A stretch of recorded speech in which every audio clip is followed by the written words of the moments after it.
In the aftermath of the Ukraine invasion, Western nations have imposed economic sanctions on Russia. Their intent is to debilitate the Russian economy and to hinder its capability to finance the war. In response, Russia has been actively seeking alliances with various countries to circumvent these sanctions. The primary objective of Russia's outreach is to amass as much international support as possible and stave off isolation. To make its economy resilient to sanctions, Russia is focusing on diversifying its supply chains and promoting self-reliance. That is why we can see Russia increasing its engagement in Africa and Latin America. This map highlights Mexico, the Caribbean islands, Central America and South America, all of which are collectively known as Latin America. This region includes countries such as Cuba, Nicaragua, Venezuela and Brazil. Russia has been actively working to enhance its relations with these nations. Russia's trade and strategic cooperation with these countries is growing. Despite the ongoing conflict in Ukraine, the bond between Russia and Latin American countries remains largely unaffected. Western efforts to influence Latin American nations like Brazil, Chile and Peru to supply weapons to Ukraine have been unsuccessful. In 2022, many Latin American countries abstained from the United Nations vote regarding Ukraine. Moreover, almost all of these nations have refrained from imposing sanctions on Russia. Trade between Russia and Latin American countries continues to flourish, with these nations importing petroleum products, coal and fertilizers from Russia, while exporting raw materials, agricultural products and meat in return.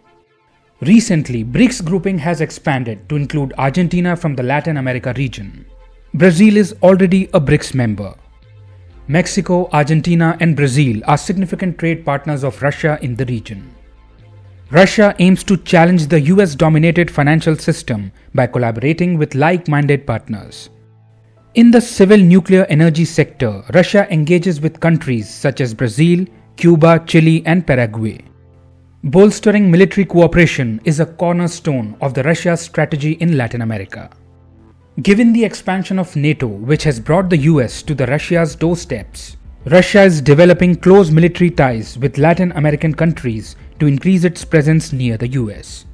Russia's military engagement is growing, particularly with countries not heavily influenced by the US, such as Venezuela, Cuba and Nicaragua.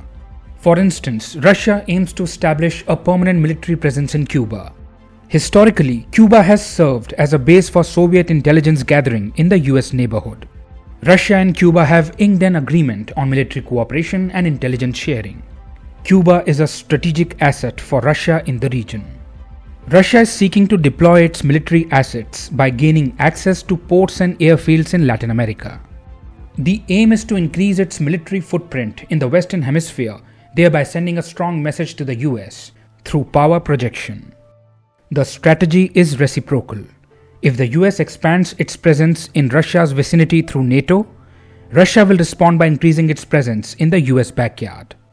To gain strategic depth near the US, Russia is conducting joint military exercises with other countries in the region, supplying them with military equipment, training their military personnel, and collaborating in key sectors such as cyber and information. Russia wants to leverage the divergences between the US and these countries. At the same time, it wants to establish ideological and strategic convergence with these countries. This is why you will find that Russian media houses are notably active in the region.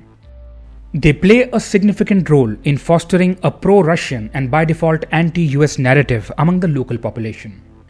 Whether it is advocating for a multipolar world or supporting de-dollarization, Russia's efforts are geared towards challenging the global dominance of the US.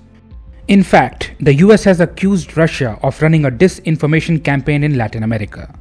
According to the US, Russian propaganda and fake news are fueling anti-US and anti-NATO sentiments in Latin America, while support for Ukraine is waning.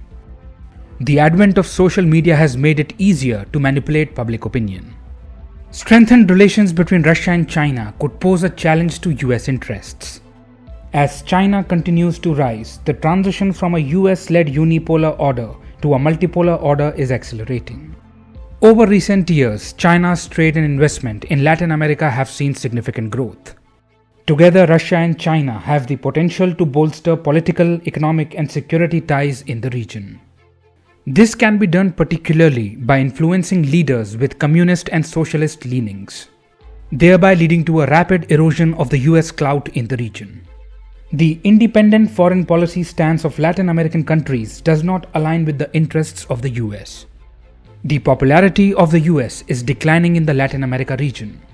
This shift is providing Russia with an opportunity to advance its interests in the region and expand its global reach.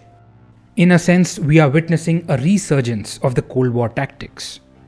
To challenge the US, Russia is increasing its political, economic, and military influence in the US backyard. This is a part of Russia's attempt to solidify its image as a global power.